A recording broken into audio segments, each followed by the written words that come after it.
people? Welcome to another episode of Free Smoke, Free Smoke, Free Smoke. I am your host, realest host in the country right about now. I'm here with my team, Swiss Army Knife, Mo, you know what I'm saying, the Prime Minister Spoon. And today we got a special guest, you know what I'm saying, legendary guest on the grime scene, you know what I'm saying. From the legendary group Dog Pound, we got Ydone in the building, you know what I'm saying. Yeah, man. Glad to be here. Happy to be here. Yeah. Happy to be here. And yeah, you calling me a legend is mad. Yeah. Because you're a legend, isn't it? We're all that. Yeah. All that. We're all coming from the same era, the same scene. Even though I was rapping, you was doing grime.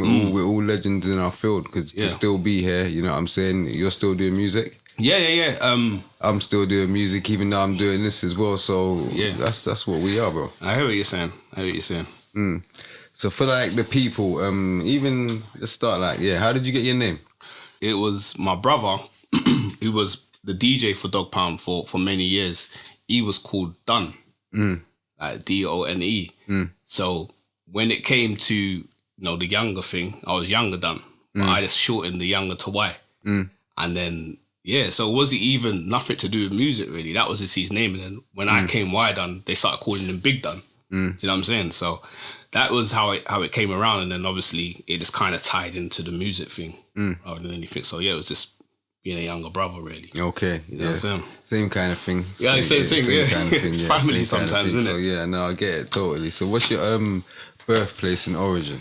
Yeah, so West Norwood, postcode SC27. Sometimes people don't even realise it's in Lambeth because it's not SW, you get me? But West Norwood, bro, Yeoman Close to be precise. You wasn't born there though? Where? West Norwood? Yeah. Yeah? You was born in West Norwood? Oh, sorry, King's College Hospital. No, I'm lying. Sorry, I was born in St Helier.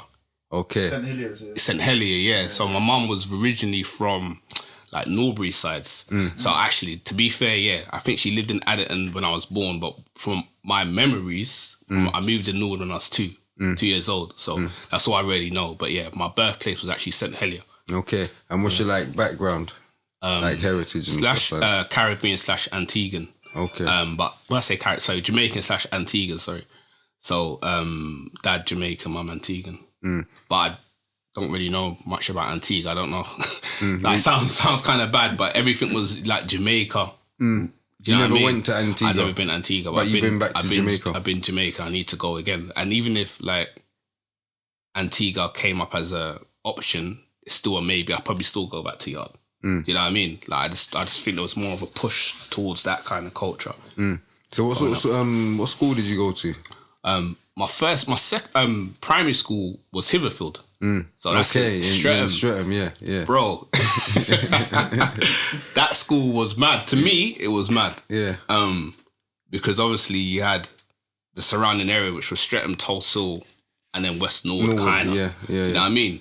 So from there, my kind of stomping grounds when I was a youth man was Mount Earl Gardens, which is the back of Streatham. Streatham, yeah. And sometimes I go down to Saxfield Estate, and further down towards Common, which was Albacar Gardens. So I was really rolling. Was that from like primary? Primary school. Okay. Because I had a couple, like obviously my friends are from around there, innit? So when it come to linking up with like school friends, that's what I was rolling with. And obviously Norwood when it was this my estate kind of. Okay, and what secondary school Secondary school was a culture shock, bro. I went Harris City Technology College, bro. What's that, Croydon sides, yeah. So, green uniform at that time, innit? Exactly. Yeah. Man was a target. Some lime green uniform, man. Like, fam, you see that jumper? Oh my goodness. Yeah, it was the jumper. Fam, man will see it and just think you're just a target, your food. Yeah. So everyone's like, I think I could get him, and never really went down like that, but it was always kind of like that option, you get me? Like, that man could try him because of his uniform. But I really did want to go Kings though, because that's where my brother went, and everyone around Kingsdale done Raven because obviously Hitherfield, the lineal kind of, you know what I mean? Everyone from Hitherfield was going done Raven, and everyone from Norwood was going Kingsdale. So when my mum was like, you got to go with Harris, bruv, I put up such a fight. But I didn't realise, I didn't see it, obviously. I'm thinking, my brother goes there. Why wouldn't I just go to the same school as my brother? But it was a hard school to get into. But I still didn't even acknowledge that or what she was trying to get me to do. So when I got there, it's like a handful of black youths. Everyone's talking different. Everyone's looking different. It's just, you could see the difference between working class and middle class. You felt it there. In Hitherfield or in West Norwood, man didn't feel that division. Yeah, you didn't feel the division, but when you got there and it's like, they would let you know straight. Yeah. Like if you allow. Did you grow up with both parents? No. Well, partly like my dad left me was like when I was 9. 8, 9, yeah. So you see, when you was in Harris, did you come across more people with both parents? So that's why you kind of felt the difference. Yeah, but I thought it was more like a financial kind of thing. Like you could just tell when a youth's more comfortable than not. In Hitherfield, a lot of youths didn't have money. So we're all in poverty, but we're together and we all know where we stand, if you see it. Same with Yeoman Close. Like everyone kind of grew up in, some people had their shit together, but a lot of us grew up in poverty. So when you're the broke kid going to a middle class school, it's like they could smell it like straight away. Do you know what I mean? So, but yeah, I think a lot of them had both parents. So there was that single parent household. I'm the only one on free school dinners. Do you know what I mean? Like it's like apparent that even if you don't look broke, when you're on the free school dinners and everyone's topping up their cards with 10 and 5s and there's no where you're coming from. You know what I mean? So how was it like growing up in West Norwood? Norwood, do you know what? Like, in what part of Norwood? Because Norwood's like it's different, isn't it? Because you got the hill, you got. So I'm by the train station. Yeah. So at the back of the train station, you walk up. Before it was like a leisure centre, there was a couple of estates behind. So I'm from that part there. So Norwood was like a family, because you had, like, if I'm 9 years old, I got like a couple, like a set, but it's like 4 years older than me, and I got another set above that. And it was just kind of like, they regulated everything in regards of, when I say like a family, see if you got like a little bro, you could keep him in check.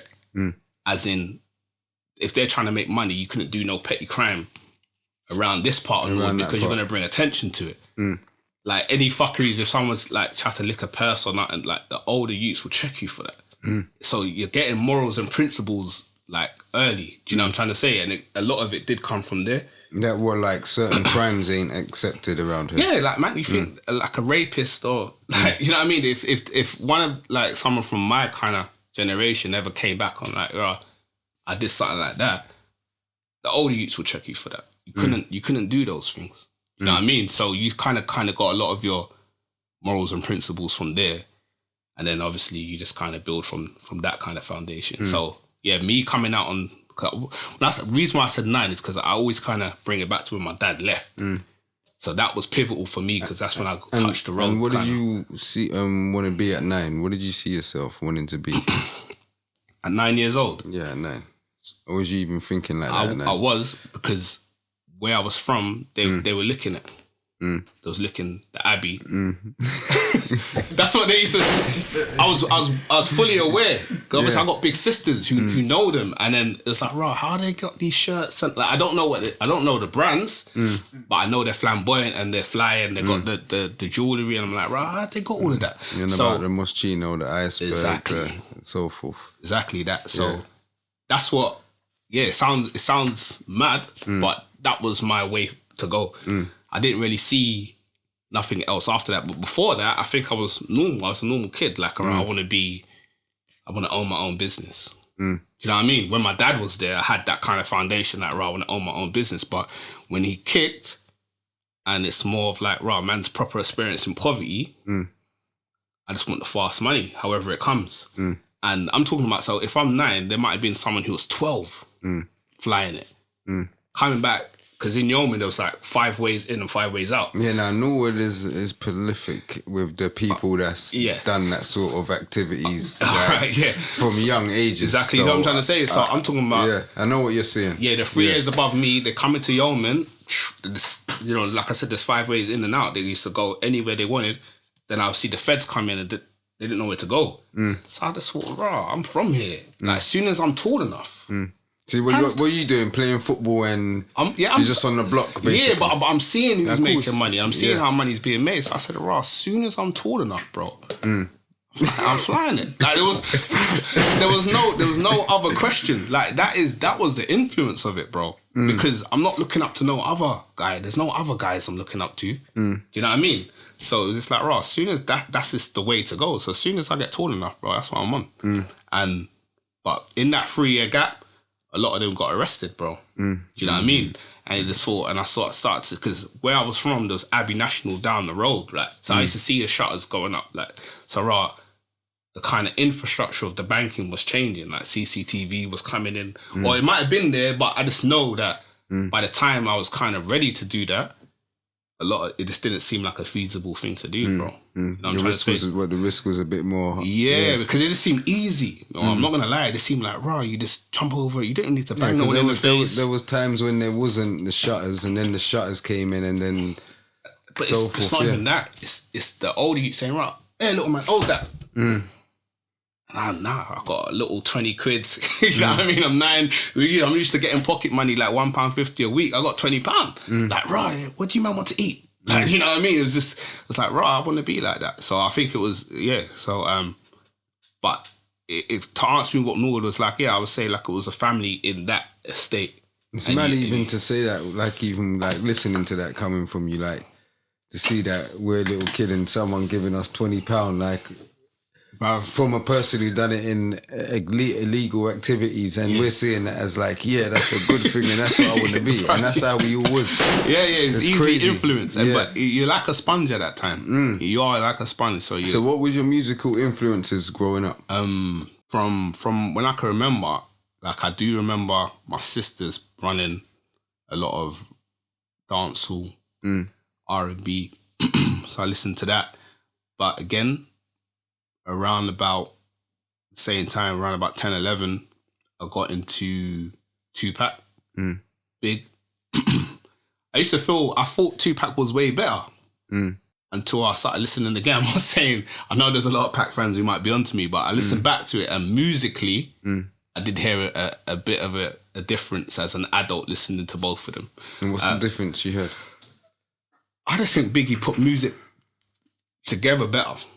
As a whole album from start to finish, I reckon he did that. I don't know if it's the machine behind him, which was Bad Boy and Diddy, because he's an executive producer. So, you know, you can't even put out nothing that's not going to be like that. Yeah. You know what I mean? But as a kid, listening to like Hit 'Em Up, How Do You Want It, like this classic kind of Tupac tunes, I used to think he was the man. After I listened to it recently as an adult, and I saw a bit of a difference. And after that, when they both died, it was DMX and Jay-Z. So it was all rap. It wasn't even grime, and that's what man was known for. It was all rap. And then by the time I was like 14, 15, two of the estates kind of linked up, which was Yeoman Close, which was mine, like Dan, and there's a couple others around there. And then we linked up with Dunbar, which is like Ace, Digo, K-Boy. And then that's when I started to more hear grime. Do you know what I mean? And yeah, Starter bust me on Too Dark. Like I said, I had a tape of you. You were spitting ram. I was just like, wow, like yeah, because I was thinking, obviously, Natty was like a like well respected artist. Yeah, he was nasty still. Definitely. Yeah, exactly. Yeah. And Fane used to do the beat. So so I just thought, right, how did they get into a room with you, man? Because they're man's age, innit? So I was thinking, right, like he's rapping, like how are they spitting with snakes and smalls and all that? Do you know what I mean? So yeah, it wasn't really grime until I got to around 13, 14, and it was more to do with man them trying to spit rather than actually liking it. 'Cause I didn't really like. I hated it, fam. What was that? Who was doing that? What's that? You want me to put it out there like that? I don't know. No. I'm talking about like Soul Solid. Like, okay. I think a lot of the man them were on like Soul Solid. Like I couldn't stand it. Not even like. I'm not saying right. Like I couldn't stand them as artists. It was just the kind of sound of garage. Do you really like it? I miss me with that. At that age, I was like, right, I'm plugged into DMX, who's talking what he's talking, plugged into Jigga, who's talking what he's talking. Miss me with all of that until I plugged into Too Dark. and I heard that tape, and I was around like serious spitters like Netty. You know what I mean? And then it kind of went to on the same sort of beats and stuff like that. You heard it in a different way. Yeah. I didn't know it. I didn't know music to be like that on that pace. So it was that first, and then it was Wiley who then showed me that raw man's actually spitting on that tempo. It's not all that. What made you want to do music though? Like, want to pick up the pen and do music? It's gonna sound like a mad story, but it's true. Must have like took the man them to like a little house party, and then fast forward, like they're going through the ragga tracks, then they put on some grime instrumentals at the time, and then I didn't even know the man them was spitting like that, and then they just picked the mic up, then they started spitting. Then who's this? Your man them? Yeah, Digo, Ace, I think K-Boy even was on there, and Cold Boy. I wasn't spitting in it. So the man's formed a circle and they've gone, right, whoever's not spitting, come out the circle. I had to take a step back, fam. I just felt like, so like, right, I need to start. I need to like, well, I don't want to feel like that again. And then what happened was we got the tape back and it was just circulating around the man, them circulating around Norwood, circulating around my school. I just wanted to be a part of it, like, raw. So I must have I think the same night I went home and read a bar. Spat to Star. It was like my code at the time. Spat to Star. He's like, yeah, it's hard, but change this, change that. And then we did like a set in High Trees and Tulsa. I think it was D4W at the time. Some crew that Lucky in them. So, and then I was whack, fam. I was proper whack. Like, I remember, like I said, I was with Fane. I think Fane was there, and obviously them man had been spitting before me. Yeah. So, so we got that tape and, breath control, all the things you just don't know about when you first pick up a pen, unless you got that foundation of a studio or you got a big brother or someone who done music to kind of show you. So like my breath control was mad, delivery was mad. I was on beat and I was rhyming, but that was it. It didn't go no further than that. There was no flow, nothing. I just knew that I wanted to spit a bit faster than everyone. And that was it. So kind of, escalated from there, and then I got the tape back, studied it. I was like, nah, I didn't feel like to stop, but I just felt like, I wanted to be the best. Do you know what I mean? So, so I just carried on writing and writing and writing, spitting it to the man, spitting to kind of anyone who would listen, bro, getting feedback. And then I just started to improve. And I think, and then the next kind of step for us was Sticky Business.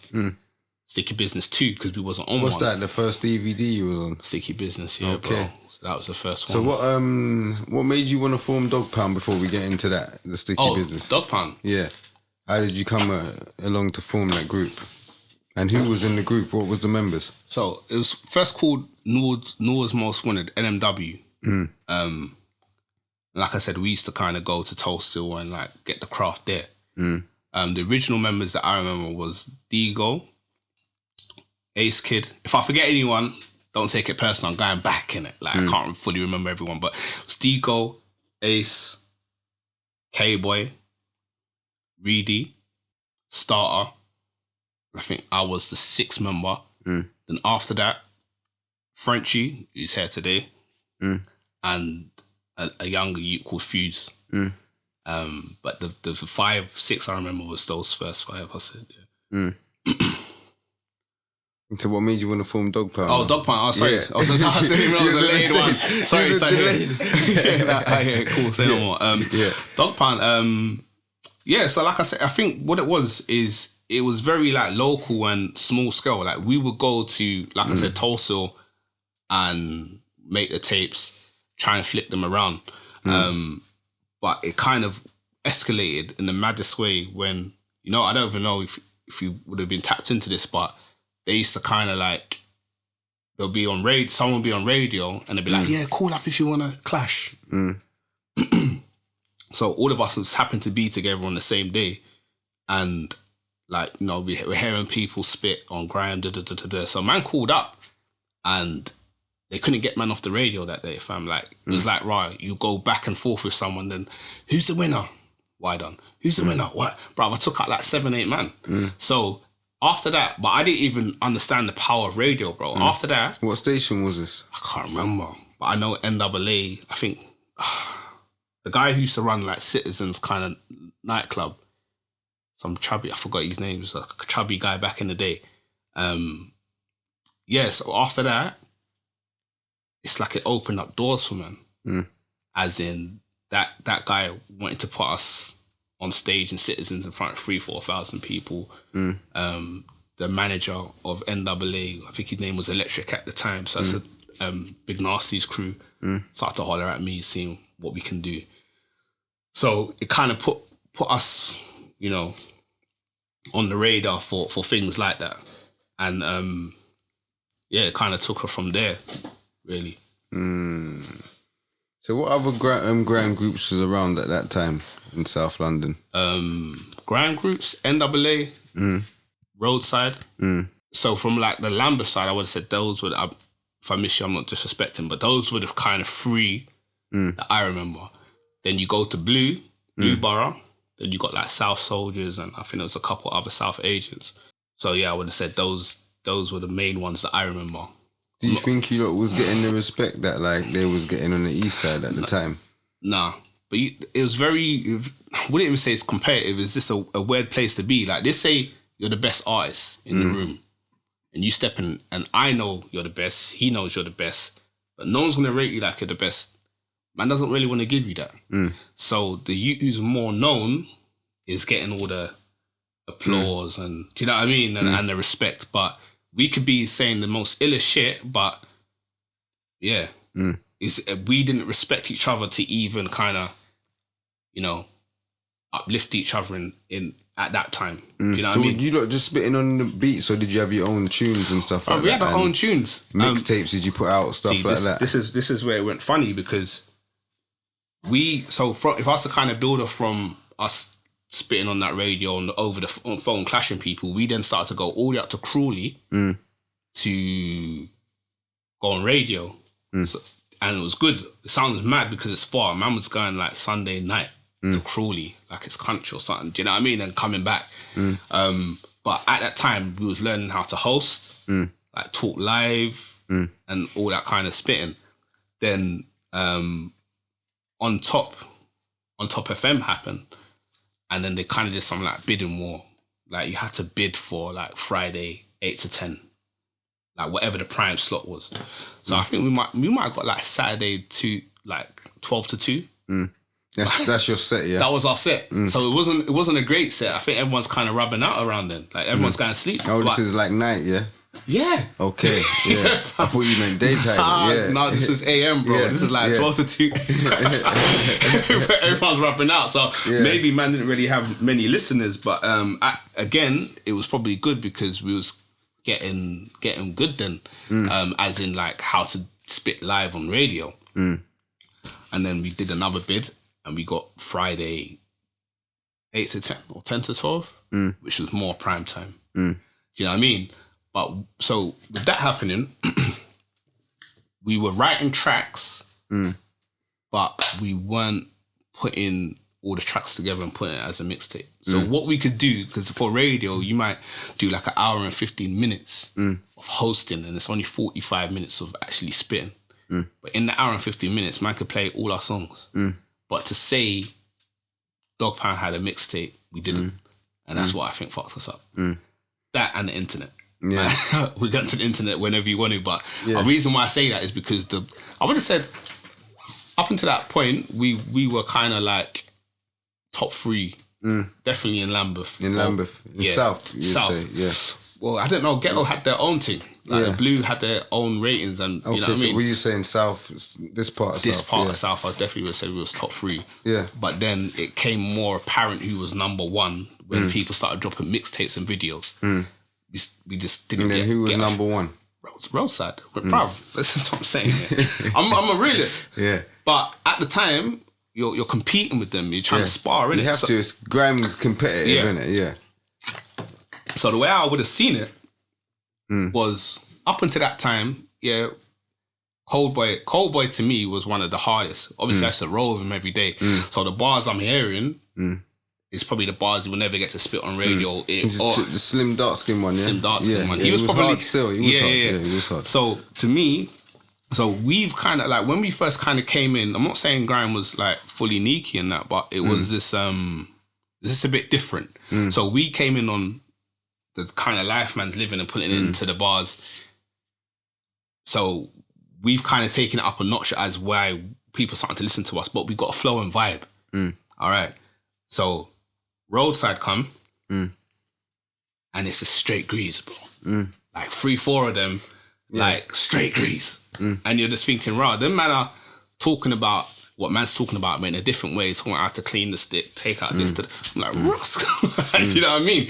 And where we're trying to kind of go on that flow and vibe and thing, it was just like how I would have said when I started to listen to DMX. Yeah. Around that time, it was very Mace, Bad Boy kind of vibesy kind of vibe. And then when X came... He changed the game. Exactly. And it's happened a couple of times when D-Block came. Roadside did that to Lambeth. Like, they changed what the kind of narrative of Grime was, that this is what I'm now into, right? You're not spitting like that. You're not spitting like them, man. Do you know what I mean? So I think... keeping it 100, that's the feedback I'll get back from everybody, definitely. Yeah. Like what you're saying. Yeah. Roadside, definitely. Yeah, Roadside. But on top of that, they had the mixtapes and they had vids. Man didn't have that. Didn't have that. So I think maybe if we did, we could have... So you was more all over the DVDs and stuff like that. DVDs, so radio. The Sticky Business one we're going to get into now. So which one did you do? Part 1 or 2? Part 2. Okay. Part 2. Grime wise, I don't think anyone topped me on that. And that's I'm saying that with chest. Yeah? That's what I was saying that because I did something called Volcanoes beat. P's and Q's, but I changed it and I called it P's and Food.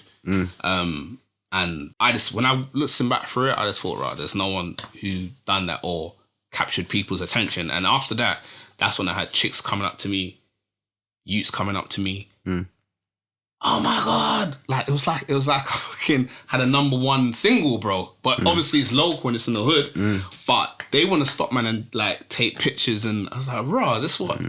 Like, I wasn't expecting fame from it. It was just like, right, I want to... It was new then, so when people seeing it and then they see you, they didn't know you could do that, innit? Yeah, exactly that. But I thought it was just like a place to showcase the talent. Obviously, I knew you man was on there. I knew who was on the first one. I was like, right, man needs to get onto the second one. I believe it was Quinny at the time who plugged man, who plugged man into that. Which one? Little one? The little one, yeah, who knew Stan and the guys who were running it. So he's like, yeah, I'm going to get you, man. And to be fair... A lot of the kind of belief man had was from Quinny, Ace Kid's bigger brother, Ace. They kind of like gave man the belief, even if man didn't believe it ourselves. It was like, right, you man are gonna be this, you man are gonna. Do you know what I mean? They kept it in our heads that right, don't stop because you man are gonna be, you know, you're gonna be something. Why did you lot stop? What happened to the group? It's the internet. Or there's two things. they can't stop you. No, do you know why? Yeah. It's gonna sound like not waffle, but the reason why I say the internet is because man didn't understand the crossover from DVDs, handing out mixtapes, streams, and YouTube. Yeah, nah, it messed up a whole. Do you understand? Like a whole band of man who was doing the DVD thing and the kind of I had my own mixtape, but as a crew we didn't. So I was used to like going around and shotting my mixtape for £2. Bro, what's the Streets Incarcerated? Man's on that. Do you know what I mean? Let's get on that. Streets Incarcerated and all of that. Yeah. So I'm used to that. So when it's like now. You kind of got to do a vid and put it on YouTube and then understand how algorithms work with man. Same thing like what Judge was talking about. Like they didn't know how to do that. You know, like when you first heard about YouTube. Like, what are you talking about? Put your video on where? Like we're used to the DVD guy coming and filming and then he's doing whatever he does and then it comes out and we're watching that and the power of that is Krypton Conan when they did. What's that track? They was doing like an Otis. I think Jay-Z and Kanye did a track over the Otis beat, and they must have done exactly the same thing, but hella punchlines, sick. They're pulling out. They say they're talking about something. They'll pull out like a little prop to bring that bar together. So it's just understanding that kind of visual element and the power of that. I don't think we got that. So that was one part of it. Two, I just think, man, this kind of like I said, man was going Crawley, you're going on radio every day, you're doing these DVDs. Do you reckon you was focusing more on being an artist, like more making the music and not the business side of the game? Was it even that? Because remember, you have to understand how I got into it. I didn't get into it as in, right, I'm going to come in and take over in the music thing. I got in on the idiot thing. Man said I have to come out of the circle. I went home and wrote a bar. So it was like, and obviously when you're doing other things, if you're running up and down and you make a couple grand in a day, or you could run radio or run up and down your mix CD and make £50. At a certain point, you're going to look at the numbers and say, right, if time is money, I'm not going to put my time into this. And I think a lot of the man them... Did the roads play a part? 100%. Yeah? 100%. 100%. For us anyway. As in, I just think that, like I said, so an example I remember is Streets Incarcerated are coming to film, man. Norwood. Couple man stayed, but it was on the same day as Carnival. So now it's a hard day, innit? Why did they choose Carnival? I don't know. But like out of 6 man, 3 man stayed, done it, and the other 3 man went Carnival. Went Carnival. Where was you? I stayed. Oh, you stayed, yeah? Yeah, I stayed. Yeah. Anything what Coldboy was doing, I was doing because Coldboy knew how to network and navigate around the bullshit. Like that example I gave you of where you're the best in the room. Man ain't rating you like the best. I'll will me up if I'm the best, or where's my respect if I'm the best in the room? But without even getting that, Coldboy still knew how to network with those kind of guys. Like, Coldboy was understanding the business from young. And I always say it, no matter what that guy does, it will turn to gold, bro. Like if he stayed on it, like the tracks he would make weren't for no road or the local Lambeth. He's making songs that are gonna, you know what I mean, hit everyone. Who else was in that group though? Wasn't there a third person? In what? Sorry. The Dog Pound.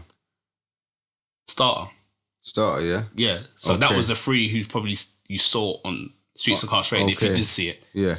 We done I think I only saw 3 of you.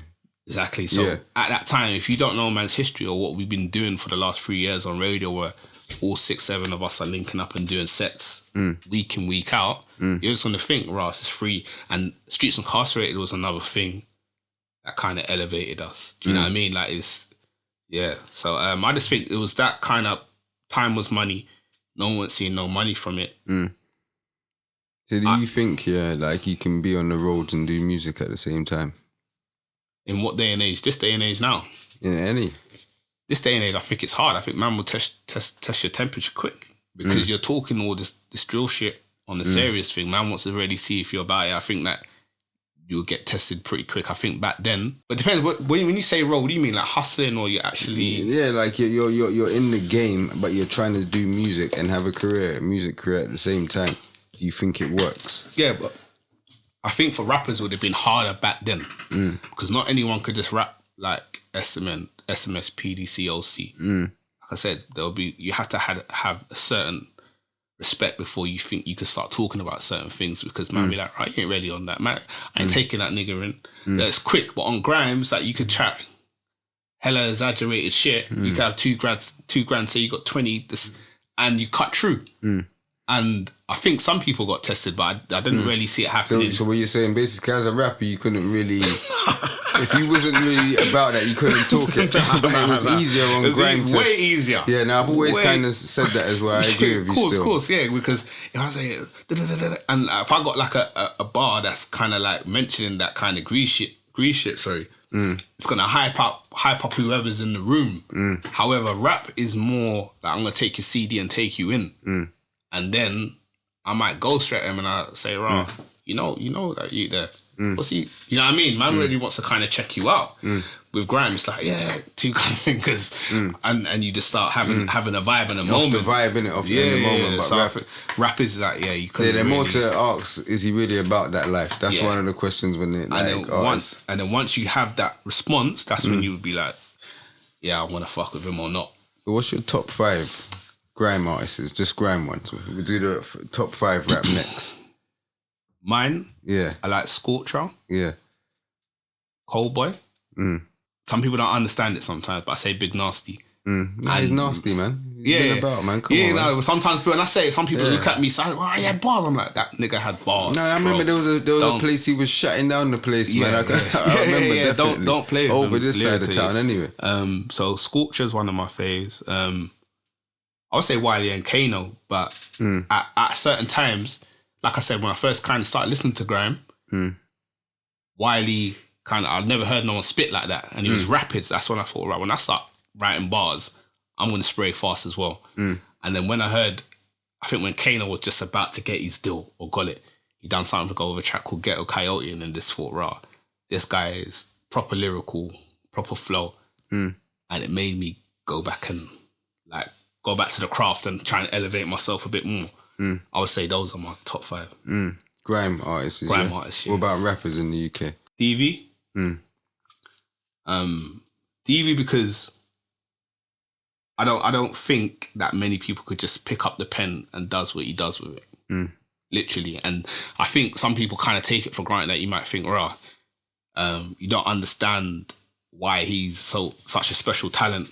Because you might just think, right, simple bars or whatever you might think, but I just don't think people could pull it together the way he does. And says it. Yeah, I don't think that really happens much. Bonkers. Bonkers again, I think he at that time, when I wasn't plugged into Insta or nothing.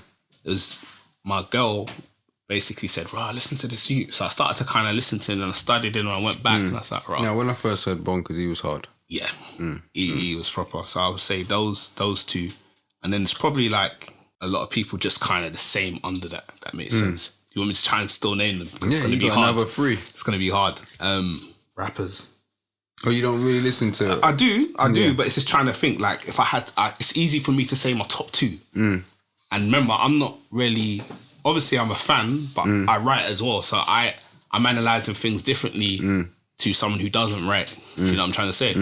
But, like, people... like when I say favourite, I'll be like, right, I like what Ambush is doing. Was doing, or I don't know if he's still doing it because he was sick. Gets a rapper. You can do both, innit? He's an artist, isn't it? Yeah, I would say Ambush Gets, and depends what mood I'm in. Sometimes I might want to listen to Wretch, sometimes I don't. Do you know what I mean? Like Ambush and Wretch are completely different artists. Depends what mood I'm in. But I would say, I couldn't even say top 5. I just know my top 2 are, and there's a bag of artists underneath them who are sick. Do you know what I mean? So what's your best and worst musical experience, like doing music? Probably best one might have been Sticky Business, or when I first went to Citizens in Wandsworth. And 3,000 people, some people knew the bars, you know what I mean? Then that tape pack came out and then you could hear everyone screaming the bars in the background. How did you feel that night? Yeah, I just thought, oh, this is cool. But it wasn't like, right, you have made it or anything. It was just like, right, this is cool. And I think... No, but wouldn't you want to build on that? But that's what I'm saying. I was invested into it. I was invested, but not like it wasn't making me no money, bro. Man's going to these places and spitting for free, bro.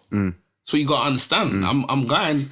there's 3,000 people here and they've all paid their tenner. How much is 3,000 times 10? What is that, so 300K? So what was you in it for? As music, you saw it as money. If it wasn't making the money, that it wasn't... Yeah, I'm not going to take it seriously.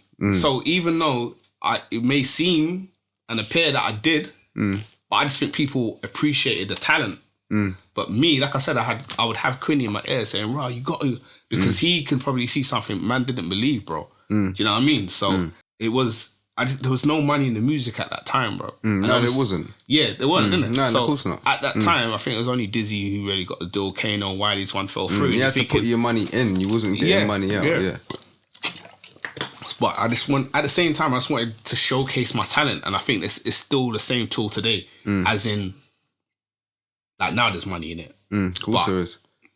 It's a different time for man. Do you know what I mean? Like man's, you know, if this happened 10 years ago, if I was born 10 years later, then yeah. But it's just a different angle, isn't it? So you couldn't see the longevity in it back then? No. But it was a good time for people to showcase, like, rah, I'm one of the hardest here. Do you know what I mean? I liked that But yeah, the whole kind of money situation, or even if I got, 1,000 people screaming my lyrics, I ain't getting paid. What am I doing this for? I think it got to that. As in, raw, like I said, £10 times 3,000, I don't know, that's 300, I don't know the maths. 30,000, yeah, so 30,000, yeah. So, if that wasn't involved, that part of it, you wouldn't, like music, say just say the crowd cheering for you, people saying that you're cold, that part of being an artist. I like the feedback. Yeah. As when I do something and they come back to me and say, yeah, that was good.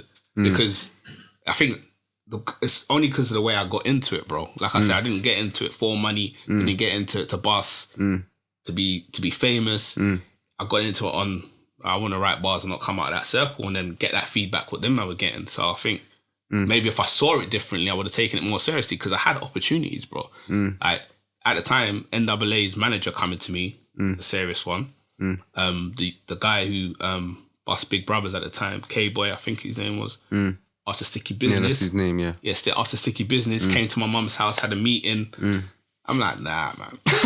not disrespectfully, but it's like, nah, there's still no money in it. Like, I'm not seeing no one who looks like me getting money. You have to work, though, to get the money, though. Yeah, but I just didn't understand it, though, man. I'm not going to lie, bro. And it just felt like, I think, like I said, if all this was happening, fast forward 10 years later, I think it would have been a different scenario. And because you lot was doing grime, there was most probably more chance of you making money than the UK rappers, because like you said, you had them places where you could go. There's 3,000 people there. Yeah.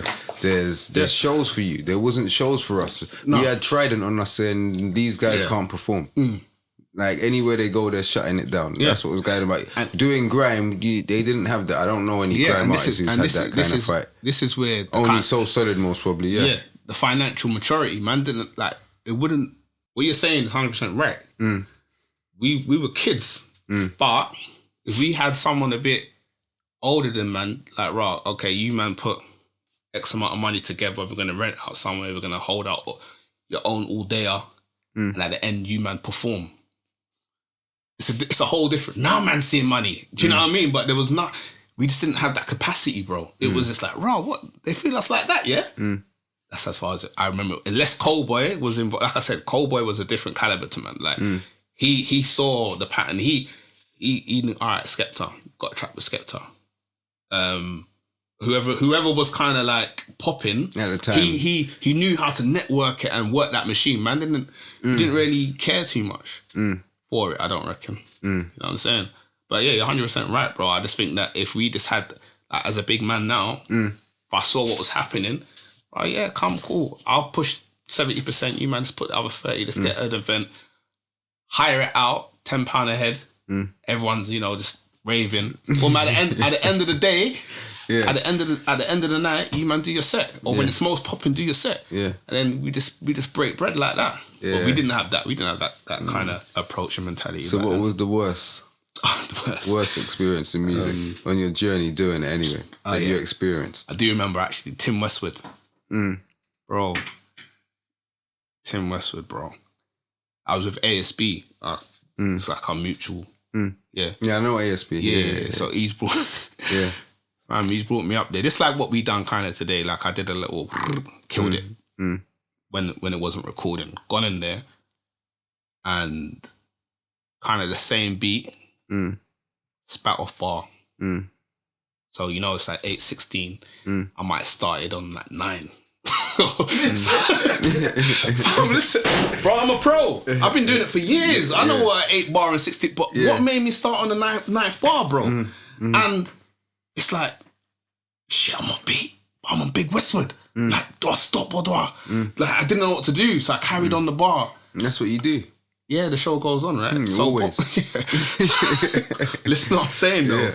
So I've done that, and then I've gone, right, let me do that again. Chest out this time. All right, got off bar again, fam. So I've jumped off like bar twice. Big Westwood, bro. I just felt like, right, I got no power over it. It's gonna go out. He's got a platform at the time where people see it. Was it documented? Like, that's what I meant. Did they see it? Was it the times when you see yourself now spitting this? What do you mean, sorry? Like you see yourself, you know, when Westwood had these things what come up on the YouTube and stuff, and all these little things. No, we was in. I think it was in BBC One Extra. Okay. So it was on the yeah, actual... but was it just the airwaves or was it? Oh yeah, no, visual? yeah, it was visual. Yeah. It went out. yeah. That's what I was... yeah. That shit went out, bro. Yeah. And then the feedback weren't good. Remember, that's what I like. I like the good feedback. The feedback weren't good, fam. So I went there next time and I did better. How did that feel? The feedback? What, the shit feedback? Yeah. Do you know? I don't take it personal. It's a part of it. I think that everyone's got an opinion, bro. And then you got people who are just gonna give you a shit opinion anyway, no matter if you was hard. But I think it was deep down that I knew that I didn't do my best. Do you know what I mean? Like if I give it my 100 and you still don't feel me, cool. If I've given it 30% and you're now saying I'm shit, that's gonna hurt because I knew I could have done a lot better, and I didn't show up that day. Yeah, you know what I mean. Yeah, so I think that was probably on the biggest platform, fam. I never ever spit off bar, so I don't know what happened that day. It must be nerves, but I didn't even feel nervous on the day. So I don't really know. Yeah, now big up ASB too as well, man. Yeah, my brother, man. Yeah, what was I gonna say to you again? So new music. Yeah. So what are you doing? Grime still, or is it rap? Do you know what it is? Because your freestyle you done for us is rap. So yeah. I just now. Do you know what it is? I've probably got a sick mixtape. Like so now, because I stopped music for like 10 years. What made you want to come back as well? That's one of the questions. The maddest thing was I was with one of my young G's, and he's kind of got a platform. So he's plugged in with like Crep, Conan, Stormzy, but he knows me as a lyricist. But I stopped. I quit in it. But he said, "Bro, I want to do this thing. Why can you help me with the bars?" I just wrote the thing for him. He spat it. I'm going through all the comments like, "Bro, this is hard." It's probably that feedback thing again. But obviously, right, you man, the top youths in the game are rating that bar, which was light to me, and obviously it's you can for be him. a writer, you do know that, innit? And get paid. You can be a writer. I just need to plug into that and to see who publishing and all sorts of stuff. You just got to get your business right. This is the music business, that I probably need to upskill and educate myself. Yeah, no, definitely. So it was that, and I thought, I could probably just write some bars myself. And then I started playing around with it, and it was just like at the time it was more emotive rapping, as in wherever I was at mentally was coming out on the page. Probably my best writing ever. Got like 7 tracks. I got like to me, a very hard EP. But at the time I was kind of like spitting with Bonkers. Bouncer was kind of dealing with him on some kind of level. Like I was getting like advice from him. A couple other people was kind of in the game, was like, "Rah, yeah, da." And some people even now will say, "Rah, why don't you're a legend?" I still don't know how to take it. Do you know what I mean? Like, right, you playing me, you being serious. It's the time of what's it called, and the work and the era, like the things what was getting done, like being on Sticky Business. Not many people wanted to come and jump on DVDs. You know what I'm saying? So we was building stuff. People say the same thing that I get, but I feel like, I ain't got that legendary. Do you understand? So that's where's the legendary bag? Yeah, you know what I'm trying do you to understand? Say? So I get it, but it's definitely that though. I think me kind of writing behind the scenes, like I said, I had a sick EP together, bro. Was kind of people was kind of plugged into the industry, like played something to Bonkers, or Bonkers even jumped on the track on some. Like I said, I'm feeling him, but he said, "Bro, why don't you a legend?" I'm like, "Bro, like you're saying that to me." And then you got some niggas who are acts in Hollywood. When you're trying to holler at them, like obviously was all associated when we was coming up on radio or DVDs. But obviously 10 years is a long time to think. Like and now I'm deep in it. Like, right, I ain't seen you in 10 years. What do you think? What do you mean studio? Are you mad? Like, do you know what I mean? I can kind of understand why they would have done that. And then I got one of the niggas who I'm feeling most at the time saying, "Right, yeah, I'll jump on the track with you." Do you know what I mean? So it's those kind of things there, like, right, and then getting good feedback now after 10 years and saying, and people are still feeling what I was doing. So I thought, hey, let me do it. But you got a title for it, a name and all that. What for? For the project. For the project, which probably might never come out. It was called Correct Me If I'm Wrong, which was like I think it's like I had a double meaning, like there's an arrogant way of saying it, like, "Rah, correct me if I'm wrong then." Like there was that part of it, but then there's another part like, "Rah, if my actions have been wrong, correct me. It's like a outcry, like, right, correct me if my actions are wrong, please. Or, and the other way, the arrogant way. So what was that old project, that one, what you're talking about? No, it's recent, bro. That's recent. So why won't it come out? Because I just, like I said, I was speaking to people in the scene, and they was like, oh, you think man's going to listen to you, bro? Like, who are you? Like, and it was just like, at the same time, I was like, right, I don't want to put out this body of work, and there's no traction. They was like, right, get on the singles. But I'm like, like... It's different now, though. You got to have belief. You got to be able to, like, work it. There's ways. You got to build your fan base, innit? And there is people that will know you from back in the day. So it's a new artist is harder. With you, you've got like groundwork. So it's kind of it will be easier, but it's not gonna be like easy. You're gonna have to work. You know what I'm saying? You're gonna have to put yourself. Oh, that's my man from back in. Bam, bam, and then the dots will connect. You know what I'm saying? But it's you. It's not just gonna happen. Yeah. Some people it does, but it just depends, innit, man? Like RA came out, whatever, straight back into it. It seemed. You know what I mean? Yeah. So he had, that's obviously after 10 years. Exactly, but he had that. I don't know. It's that roadside foundation. What I was probably talking about. Yeah, but you've still got a foundation as well. So it just depends how you want to work. Yeah, it's true. And I would always break down my fans into kind of three. There's the ones that who know me and like identify me as a legend. And it's different now. So it's the visuals and everything. So it's just a different game to kind of get my head around. But like I said, my one was when I wrote this EP, bro. You could do one thing what could capture everything. It just depends how you're gonna do it. But isn't that more of a single route, wouldn't you say?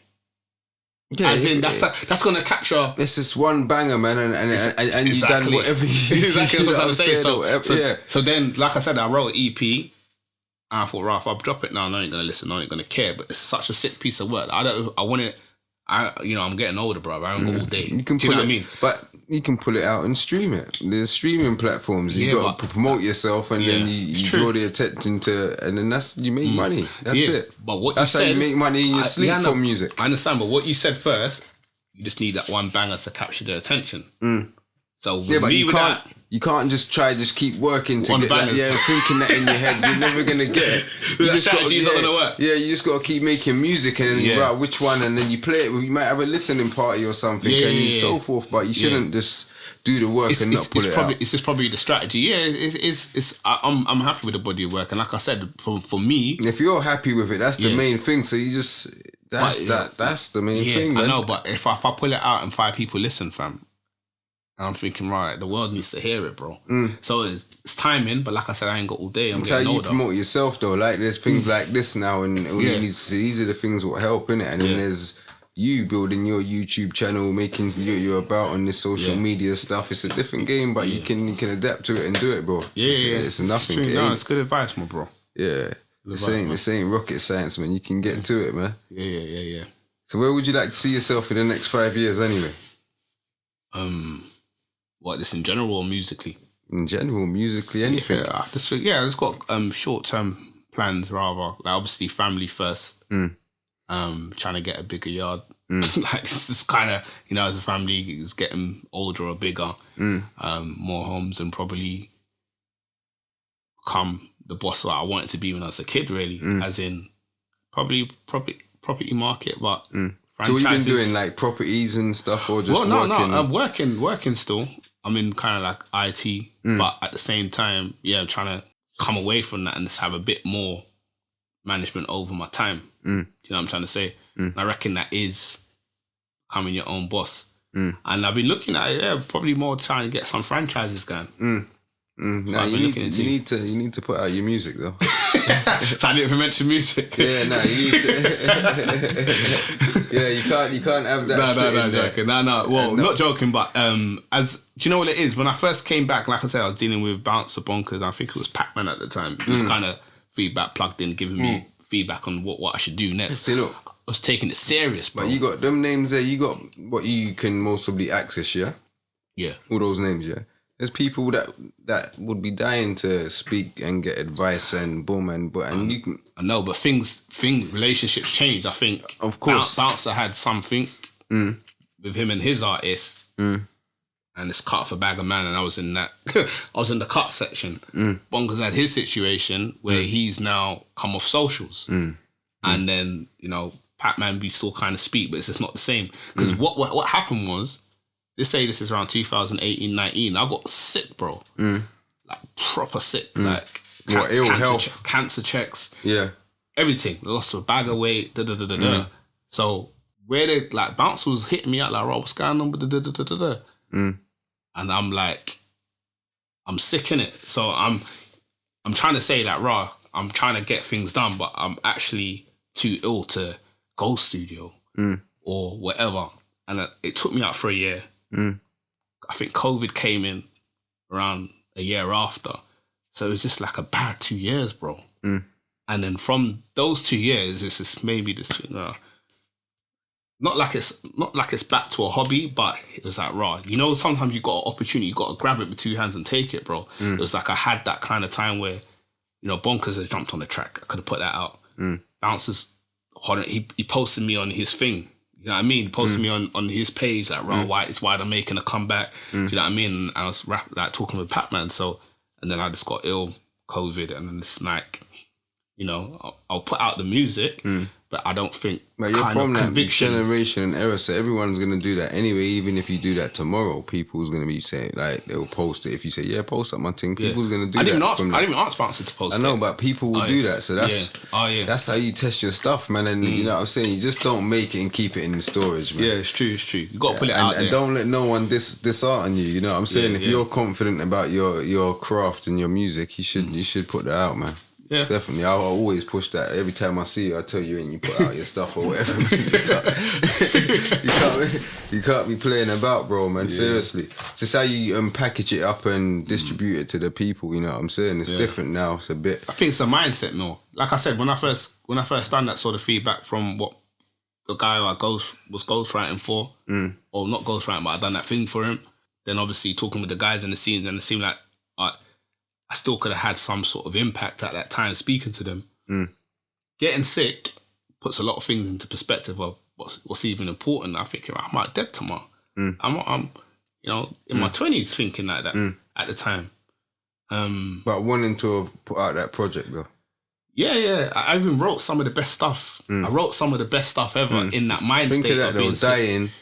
And you wanted to put it out, but you never done it. But I'm telling the engineer and my missus, right, if I ever die, make sure you release these songs for me. That is my mindset at the time. You can have that and more though. So you can have the songs out and more songs if anything was to happen. That's true. You know what I'm saying? Yeah. So that's how it is, man. But yeah, let me give you a little quick fire. 5 questions still. True. What would you Nike or designer footwear? So like normal Nike trainers, or everyone's wearing these Gucci, Louis, this, that. What's your kind of thing? I'm actually like a neither, Neither. Yeah. So your shoes? No, not shoes. No. Like I might be.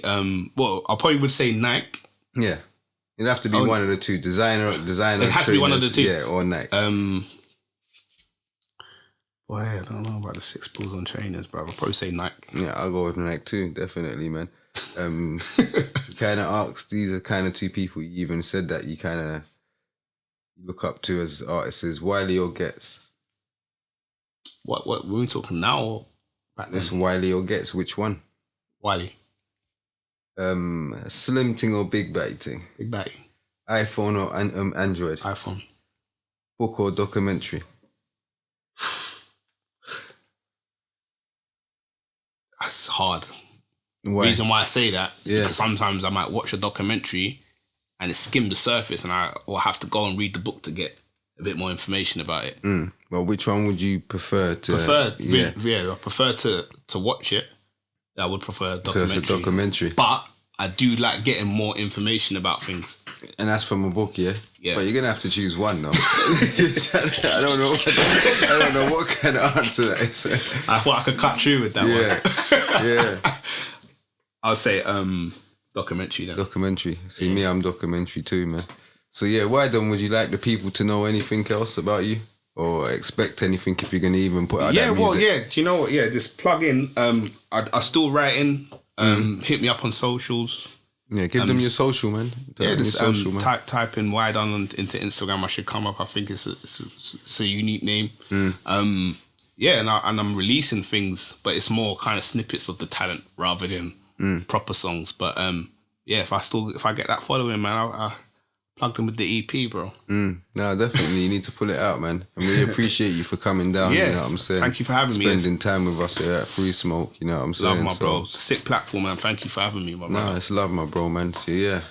That's another episode wrapped up, my bro, man. Yeah, love, man. Big up Mo, big up Spoon, big up Jabba Jones, big up Ydone for coming down. You know what I'm saying? That's another episode wrapped up. Free Smoke, Free Smoke, Free Smoke. We're out. Tell him I'm straight, I'm talking things. Tell him I'm straight, we talking things on things on things on things. With my bands, don't we friends. Can't see no lands. Yeah, bitch, we screaming out. Free smoke, we giving out.